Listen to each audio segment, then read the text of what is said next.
Hello everyone, a very good evening to our beloved speaker, Mr. Riaz Rahman Mohammed sir, and good evening to Shavan sir, and good morning to all my seniors and my dear friends. Myself, Madhugunani, pursuing first year food technology. I'm honored to be as a host for this marvelous session. I warmly welcome you all to this Thop talk about graduate studies in chemical engineering and allied fields. Now let us start our session with the invocation by Deepthi. Over to you, Deepthi. Good morning, everyone. This is who we are. We are a team, talented, energetic, astonishing mindsets. We can do anything and everything. We talk, we care, we respect each other. We see beauty in everyone and everything. We are connected by hearts and driven by values. We celebrate each other. We provide value to others. We take ownership in everything we do. We have freedom to make mistakes. We learn as we go. We are mad to make a difference. We love disruptive ideas. We make impossible things possible. We are strong to question the creation. We believe in dreaming big. If we do not dare to dream big, are we really living? Why be ordinary when we can be extraordinary? This is who we are. Thank you. Thank you, Deepthi. Now let us get into. I'm so fortunate to tell about our beloved senior, Mr. Riaz Rahman Mohammed sir, today's top speaker. He completed his bachelor's degree in chemical engineering at University College of Technology 2013 to 2017. Now he is presently pursuing Doctor of Philosophy PhD Biomedical Medical Engineering at the University of Nebraska Lincoln 2018 to 2023.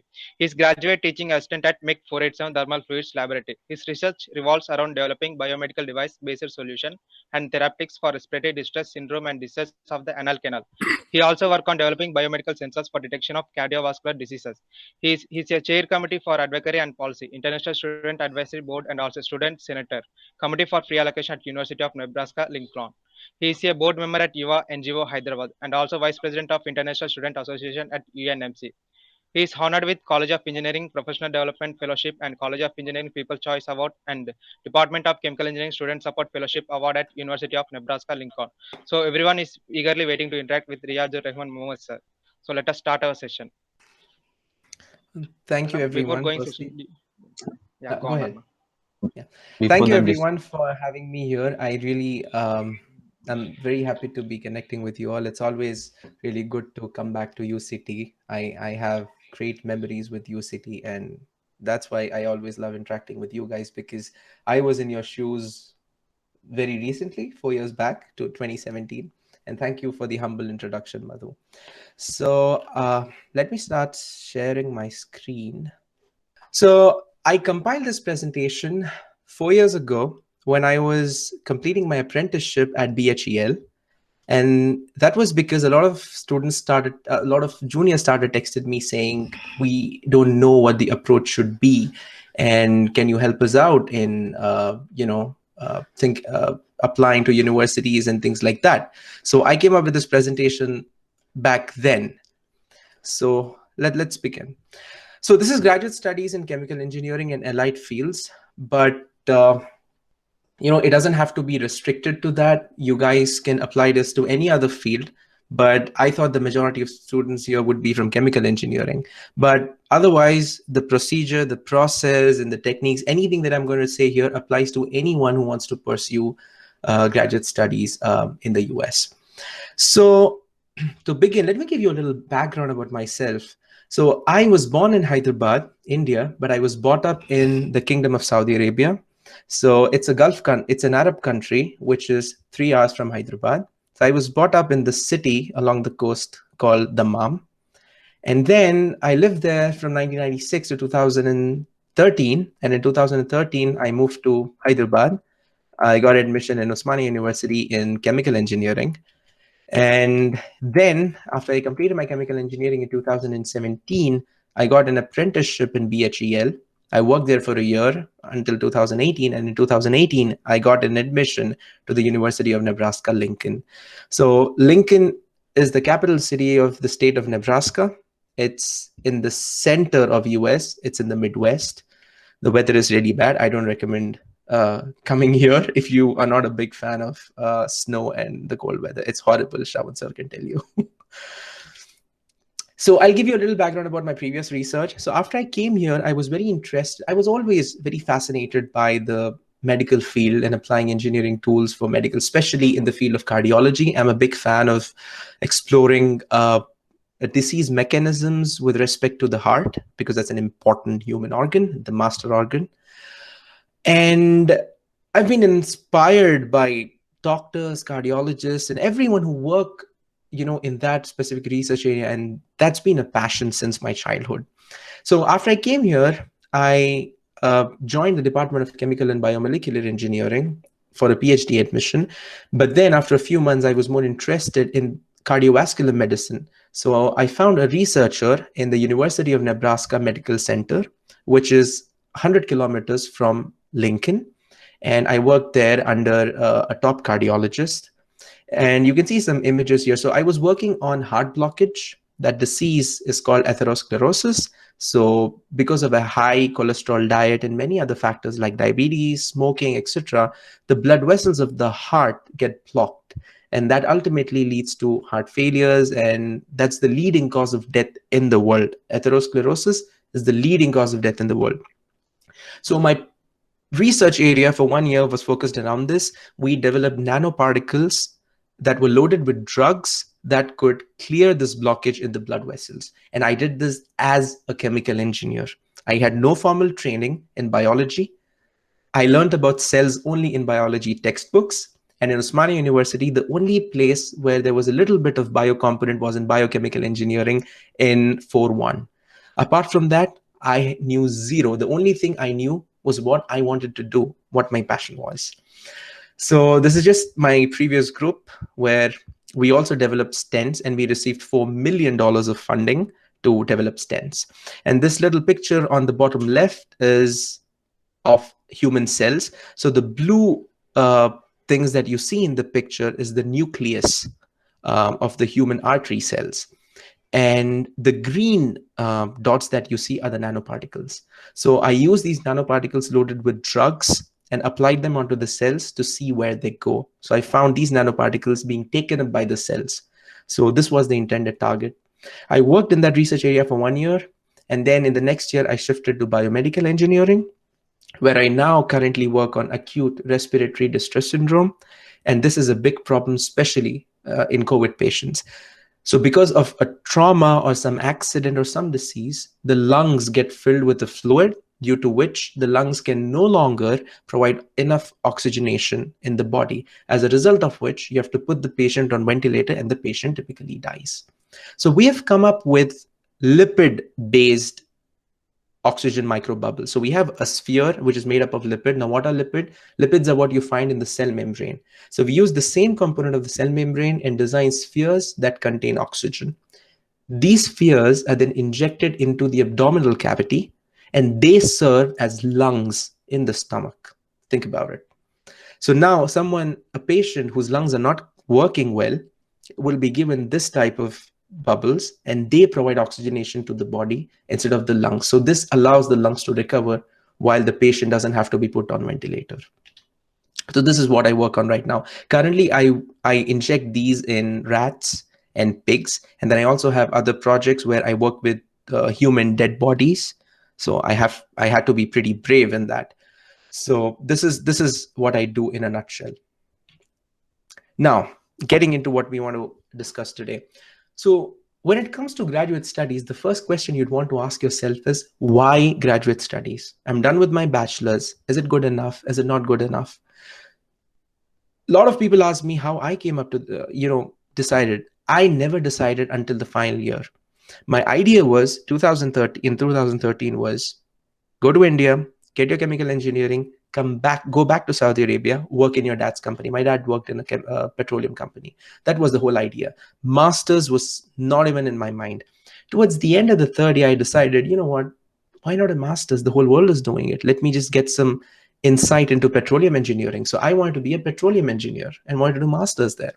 Then things changed. It changed to master's in chemical engineering. Then it changed to PhD in chemical engineering. Then it changed to some research in cardiology. And then it changed to PhD in biomedical engineering. The point is, you'll never know what you want to do until you do what you do. So the motivation for higher studies is the skills and qualities you develop as a graduate student. Graduate student is once you've got your bachelor's, now you want to go for master's. Why? The simple answer for that is you want to know more than you already know. Of course, apart from that, there could be other reasons like, I want to go to the US, settle there, get a green card, get citizenship. Those are it's like the cherry on the top. Those are the side outcomes. But the main driving force is you want to know more about the field.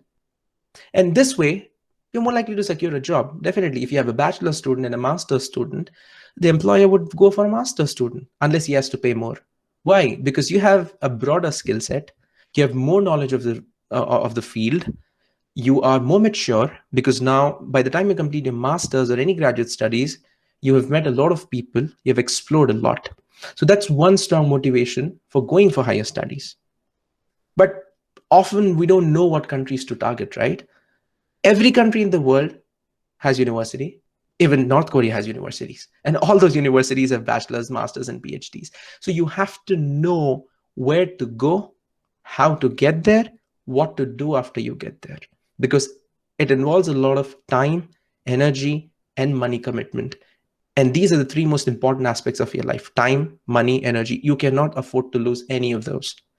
Of course, there'll be a trade-off. In some places, there'll be more time, some places more energy, some places more money. But you have to know an optimized, you have to have an optimized calculation of how much to spend, where to spend.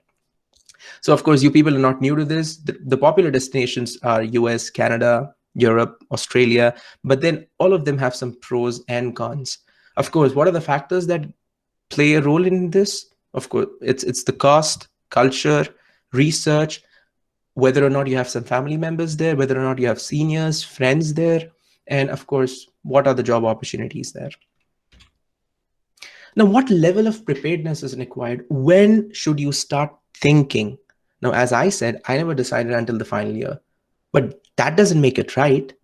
When should you come up with this idea? When should you know if you want to go for GATE, if you want to go for masters?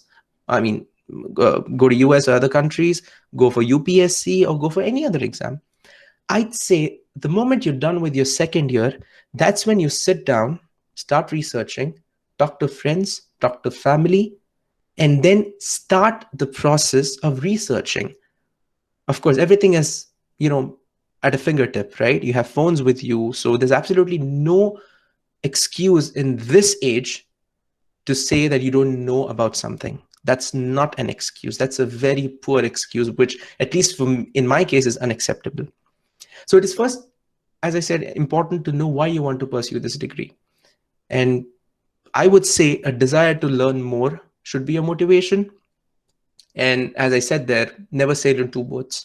It is a very bad idea to think, I'll do this, I'll write GRE, I'll write TOEFL, I'll write GATE, I'll write UPSC, I'll hit arrows in the dark, at least one of them will go and hit. No.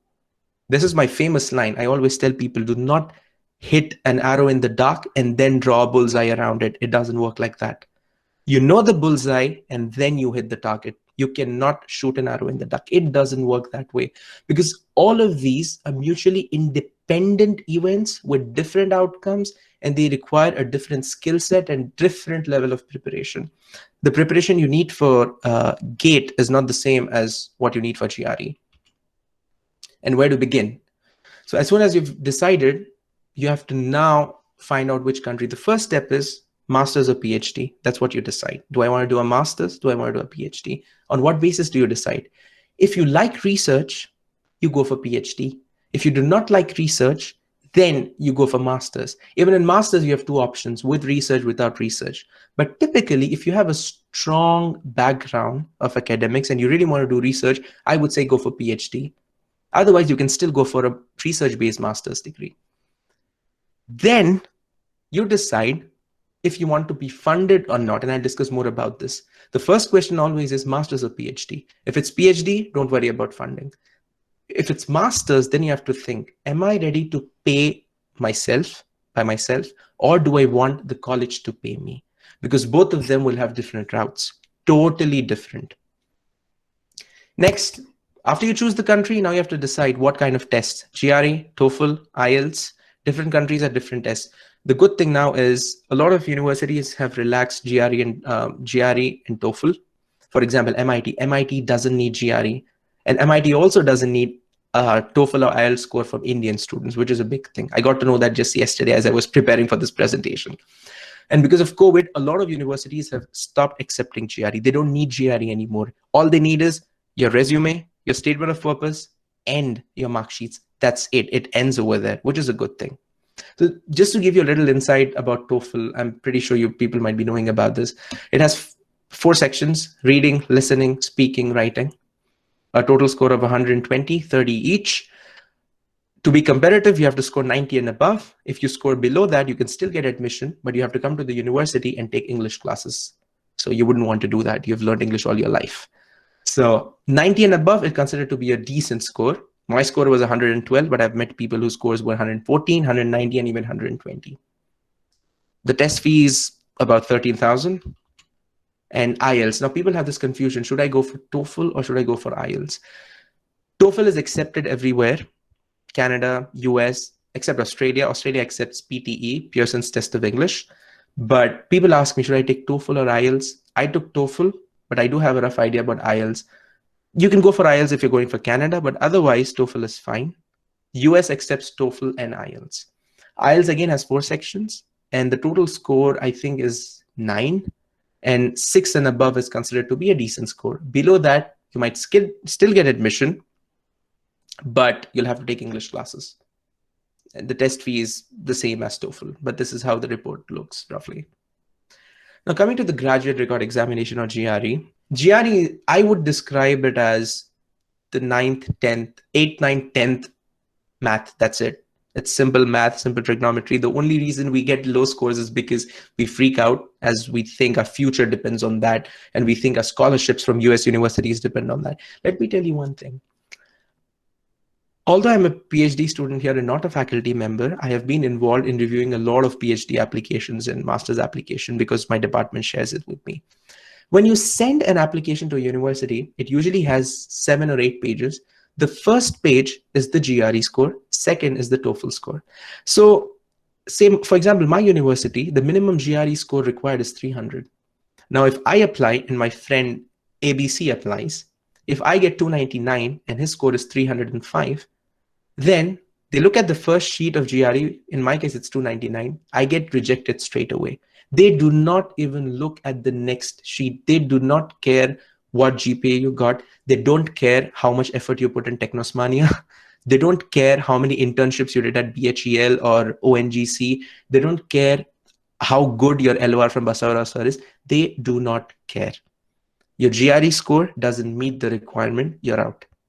So GRE score is an important screening tool. It's not the decision maker.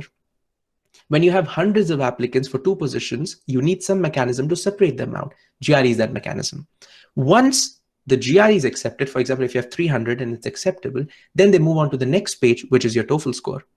Then they move on to the next page, which is your GPA. Now, if your GPA is low, again, you get rejected.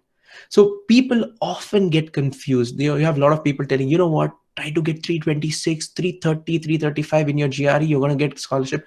Absolutely wrong. Do not listen to those people. You do not get any funding based on GRE score. Come on. You are a professional student who's completed 4 years of bachelor's in chemical engineering or textile or food, and now you're going for master's. Your life cannot be based on a GRE score. So don't stress too much. And I just mentioned in the slide, you have 3 sections: quantitative section, verbal section, and AWA. Quantitative tests your math ability, verbal tests your English ability, and AWA tests how good you are at writing essays and things like that.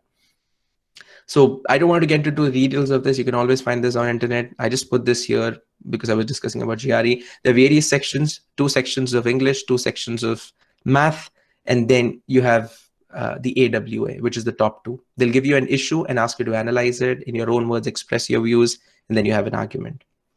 And then these are all the scores in terms of percentile.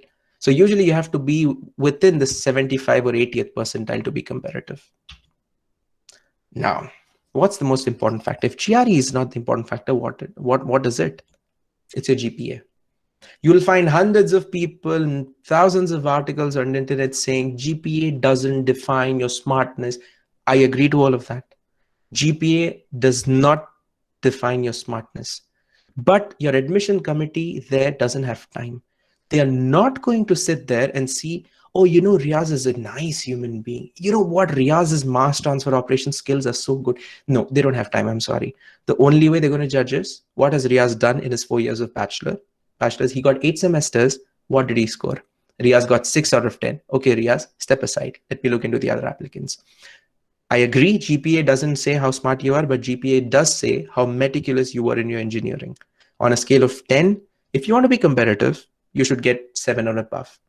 Below 7, are you dumb? No, of course not. You can be a very smart person, but then you will have to have something extraordinary to compete with the other people. Like, for example, when I applied, there were 44 applicants. Out of 44, only 4 got admission. Now, if out of 44, they have only 4 seats and you have a GPA below that, then it's going to be difficult. But you should never get discouraged. I've seen people getting admission with a 5 GPA. It doesn't mean you're not smart. That means you have a low GPA. So now you have to be very smart in knowing where to apply.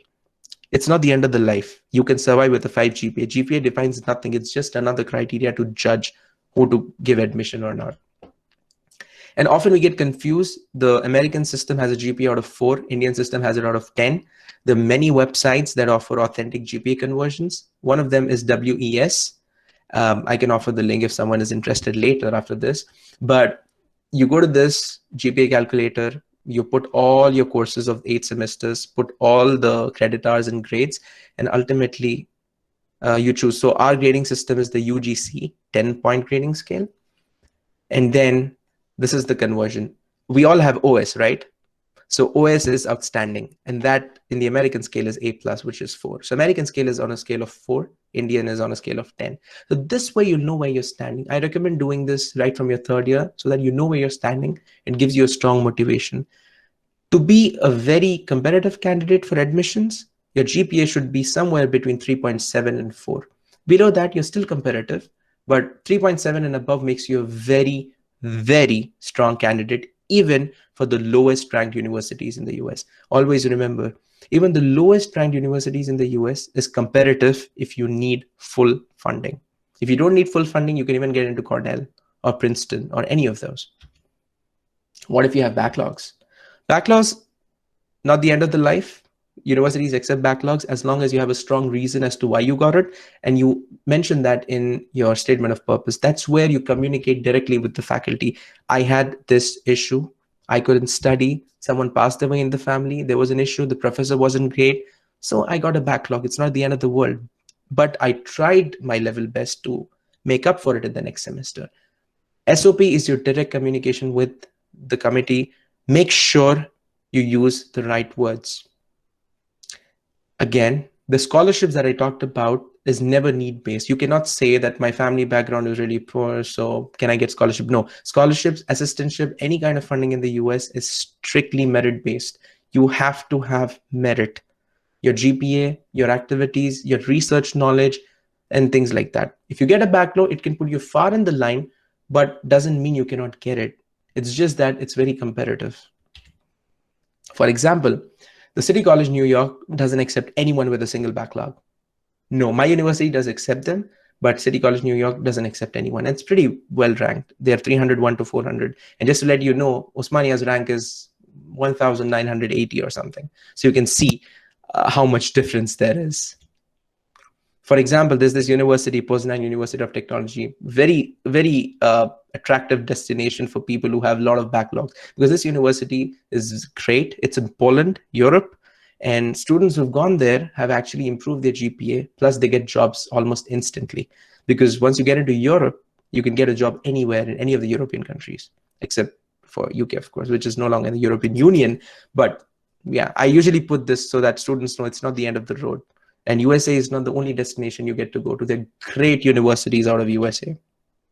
Now, how do you tackle these shortcomings? Now, if you've had backlog, low GPA, as I said, first write a strong SOP, explain to the committee that you're smart enough to get this admission. So don't make a judgment based on my backlogs. I'm much more than my backlog and my GPA. So that's your medium of communication. Make up for it. You can do research, do short-term projects, get in touch with faculty, make up for it. Ultimately, if you want a research degree or funding, you need to know how to do research. So it's okay even if you don't have good grades, but as long as you can show them that you're committed and you want to do research, you can still get admissions. So talking about US universities now, the first thing I want you guys to know is, how does funding work? Why do we get funding? For example, I am full funded, and you guys must be knowing Surya also got funding, right? What is this funding? Who gives money? Nobody knows about this. I did a big mistake. Let me tell you guys. I applied to many universities. I'll discuss how many positive replies and how many negative replies I got. But what happens is, for example, if I'm a professor, I think about this great idea saying, okay, you know what? I'm going to come up with a research project in which we're going to use reactive crystallization. I have a great idea in mind. Maybe you'll use this component, that component. I write a nice research proposal. I send it to the government or any funding agency. They like my proposal and they tell me, you know what? We'll give you 20 lakh rupees per year for the next 4 years. Now I have money. And that 20 lakh rupees will be divided 10 lakhs for the chemicals and things and 10 lakhs for salary. Now, when I get approved for this type of a funding, now I have how many with me? I have 80 lakhs for 4 years with me. Now I go ahead and put on my website that I am accepting PhD students. Someone like Vinay gets in touch with me. For example, Vinay has great scores in mass transfer operation. So, anything, MEB or MTO or anything. So now I think, okay, this guy is really great from a good university. He has great rank. That means he has good theoretical knowledge. I have money. I need a student to work for me for 4 years, because after 4 years, my project ends, funding ends, and Vinay will graduate with a PhD. Then I offer admission to Vinay. Now, if my project gets rejected and Vinay emails me, Vinay is a great guy, but I don't have money to fund him. So what do? I reject his application. Now, how will Vinay know I have funding or not? For that, Vinay will have to send me an email.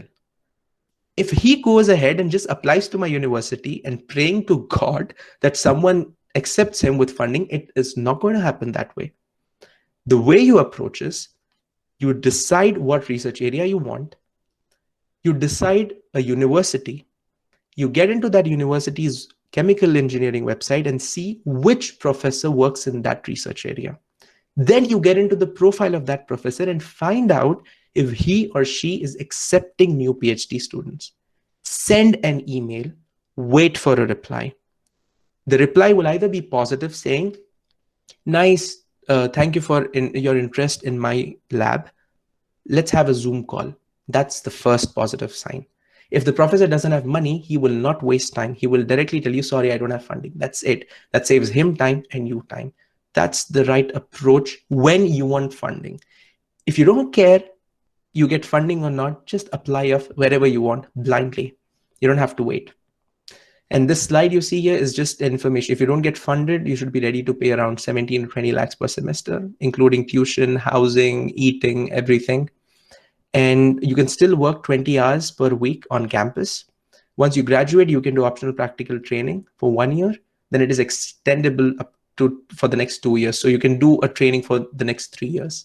At the end of the third year of your OPT, you'll either have to have an H-1B or some other arrangement. The H-1B visa is your work visa. Once you get that, you can work for 8 years in the US. At the end of the 8th year, you should either get approved for a green card or go back to India. But you don't have to know about that at this point.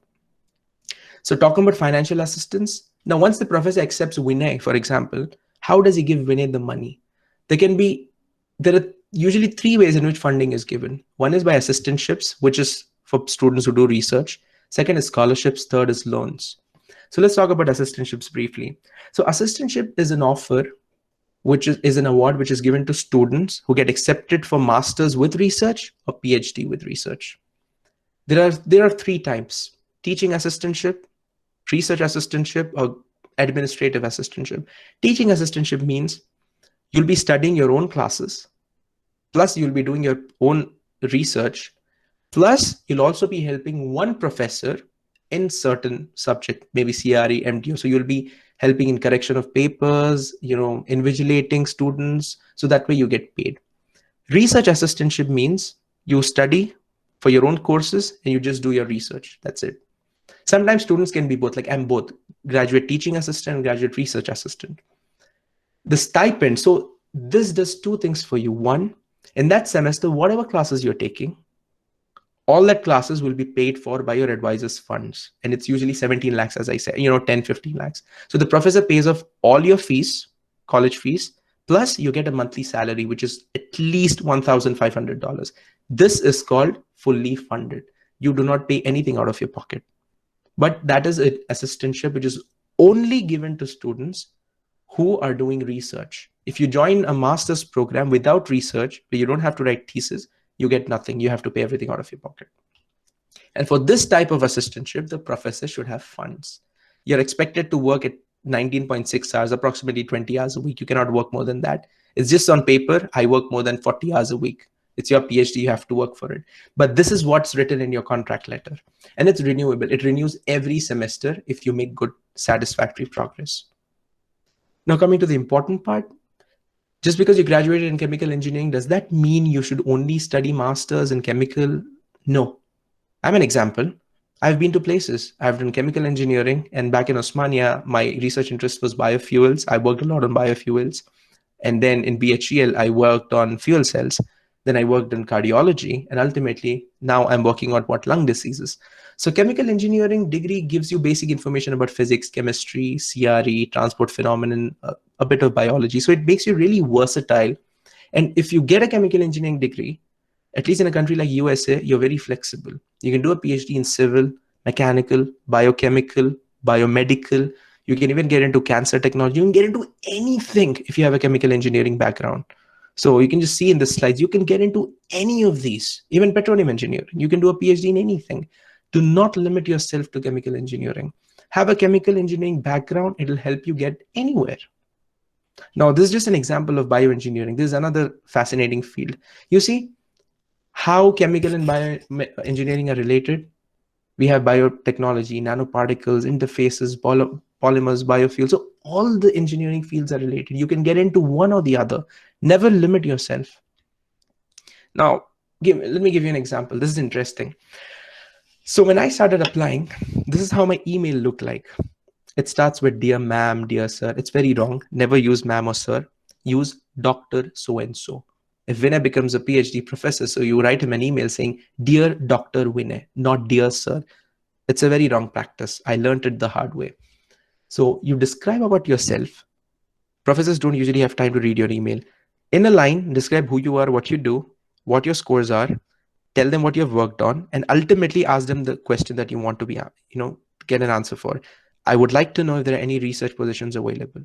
You can either get a positive response or a negative response. When I sent this email to my professor here at University of Nebraska Lincoln, this is how her response was. And she responded within 2 hours. Dear Mohammed, thanks for your interest. Please send me your CV. Will you be up for a Skype meeting tomorrow? Only the professor who's interested in you will request you for a Skype meeting. Otherwise, they don't waste your time. So that's the first win right there. You should feel good once you get this reply. That means, okay, one step in. All you have to do is meet her on the call, meet him or her on the call, convince that you're the best person for that. After the call, she sent me an email saying, it was nice talking to you. I would encourage you to apply. Now, what does this encourage you to apply mean? It means, one, she likes my profile. Two, she has enough money to fund my PhD. That is why she encouraged me to apply. Now I know if I apply here, I'm not wasting my application fee of 5,000 rupees. This is when I applied to UNL. Unless you get this response, do not apply to the university and waste your application fee. Application fee is very expensive. It's 5,000. Between 3 to 5,000. Do not waste that. Wait for a reply like this. Now, after you reply and you apply, you can either get a positive response from the university or a negative one. I applied to the Oregon State University and they said, sorry, your application has not been accepted. Then I applied to the University of Nebraska Lincoln. They said, you have been admitted. So the first one is a negative response. The second one is a positive response. I applied to 26 universities. 5 gave me a positive reply. 3 were ready to fund me. 1 of that was PhD. 1 out of 26 was my success rate. That's how it is in the US. So when you get a PhD admission or any research, any admission with full funding, be proud of yourself. Take a moment to applaud Pat your own back. Don't wait for your parents to do it. Be happy about yourself. Of course, be humble. Make sure your feet is on the ground, but be happy. It's not easy. I was telling Shawan sir the other day, I think a few months back, I applied to many universities. I got one PhD admit. Why? I was applying to the wrong universities without contacting the professors. Now, as I said, someone asked me, what chemical engineering knowledge could you use to get into other fields? A lot of fields. Chemical engineering principles are used everywhere. I use nanoparticles, design of nanoparticles, size of nanoparticles, the rate at which they move within the blood vessels. Everything is what? The kinetics, and then reaction at the site. Everything is chemical engineering. Now, these are all the instances of how chemical engineering is used in different fields. The first one you see is using stem cells, and how you use the stem cells, what impact they cause, what dose of drug to use. Everything is chemical engineering, because that's pharmacokinetics. You have a lot of kinetics involved there, which is CRE again, kinetic principles. Then drug discovery, it's very important in drug discovery, and this is microbubble. Now, the microbubble that I talked about initially are they have so much chemical engineering. It's quite fascinating for me. They have solid mass transfer operations involved. How oxygen diffuses out of those bubbles, how it gets into the blood vessels, how it reaches the cell. Everything is chemical engineering. Then the other image you see at the bottom is 3D bioprinting, layer by layer, stacking on each other. What is it? Chemical engineering principles. Now, this, of course, nobody is new to this. What is this? Can someone tell me? It's distillation column, petroleum refinery, solid chemical engineering, McCabe-Thiele method, how many trays you need, what kind of trays, bubble trays, sieve trays, so many things. So chemical engineering can be used anywhere. Don't limit yourself to masters in chemical. You can go anywhere. Now, these are recent success stories. A lot of people were telling me, Surya got PhD. I was very happy for him. You all should congratulate him. But somehow in the university, most of us don't get highlighted. UCT has a good track record of placing students on full funding in universities. You don't know this. That is why people feel just one or two get it. No, every year a lot of us get this full funding. These are just examples. Like Madhuri, she got in textile engineering at my university, full funded. This is, do you guys know Pushpita? This is I think this is we know. Basara sir's daughter. Pushpita Yes, Akka I is know. Basara sir's Any daughter. friends? She was my senior in UCT, and she was taught by Basara sir himself. That was funny. So yeah, now she's Dr. Sai Pushpita now, by the way, because last month she got a PhD. She got full funding. Then this is Ritwija. She was my super senior. She got full funding in Auburn. This is Shrikar, my senior. This is Dr. Abhinav Sanidhi, because he graduated last month again. He is Pushpita's batchmate. Then this is my batchmate, Chandrasekhar. He's my best friend. He got in West Virginia. He got admission a semester before me. And this is my other friend who just got into my university because I recommended him. And then this is my super talented junior, Mani, who got into Northeastern University, Boston. So we've had a history. Every year someone gets full funding. And these are the people who have made the right decisions at the right time. And a little more, we have many other great seniors. And one of them made it into a great university. This is Aditya. He got admission in University of Oxford. That's big. And then this is Venkatraman. He got MBA in University of Cambridge. These are in the top 3 or top 4 in the world. So these are just some absolutely brilliant people. Of course, all of them are, but yeah, they were really brilliant. So the point here is you have to be very careful. You're getting 4 years of engineering. Do not waste it. Put that to use. Of course, sometimes you lose out. I got rejections from 20 universities. I was heartbroken. My rank was 6th in the class out of 67. The 5 people before me got into ONGC or GATE or West Virginia or somewhere. I was the only one without an admission. Of course, I hated myself. But I gathered myself piece by piece, made sure I'm taking the right decisions, and I am where I am right now. So make sure you have a career plan. Without plan, nothing works. Trust me. You cannot simply just go on randomly and apply wherever you want to, take random decisions in your life, take erratic decisions in your life. Be very careful with what you do and always connect with your seniors. I made a very bad mistake of not connecting with my seniors. One more thing that I'll tell you is, because of COVID right now, the funding situation is bad. Professors are not getting their fundings approved by the funding agency, so they're not able to hire enough people. In this situation, professors, if they have some money, they like to hire people they know. So always get in touch with seniors who could recommend you to their professor. For example, if you can see the slide, my friend Hafiz, this person, Abdul Halim, this person right here, was my senior.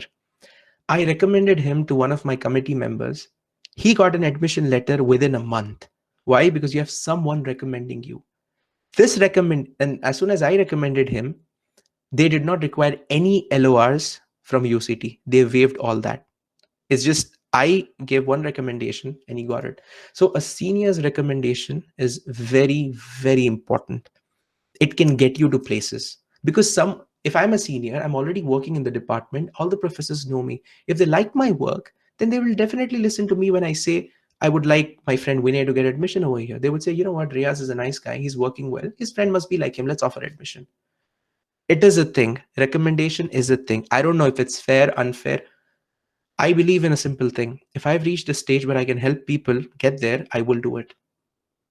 So I do it for my juniors. This is the fourth junior I've helped. He's my senior, of course, but I've helped a lot of juniors. And there's one more who my junior Pranavi, I recommended her and she got an offer for PhD, but she doesn't want to do PhD in my university. She wants to do masters. So she's going back and forth. So remember, you have to connect with your seniors. They can help you a lot, especially when they're doing PhD. They can recommend you to professors. It's very, very powerful. So with that, I'll stop here. And if you guys have any questions, I'll be more than happy to answer them. Yes, It's a wonderful presentation now. You explained very well each and every point. Thank you. So you have any questions, if you Yes, even if yes. you think the question is silly, just ask it. I made the mistake of not asking questions to my professor. Ask anything. Never, feel bad for asking a stupid question, because you think it's stupid. For someone else, it might not be a stupid question. Thank you, Anna. Yes, sir. Can I know the importance of projects and the paper publication to get PhD scholarship? Yeah. The best thing that you can do in your undergraduate is getting a paper. That's the best thing. All the undergraduates here in the US do research because universities pay them to do research, and they work under different PhD students. So under me, I have 2 other third-year students working. Very important. But what kind of papers? So your paper should be published in a journal that has an impact factor. Impact factor is rating of a journal. All journals have impact factor. Does anyone know a great journal? One of the best journals in the world? It's Science Nature. Direct. It's Nature. Okay, Science Direct is a platform.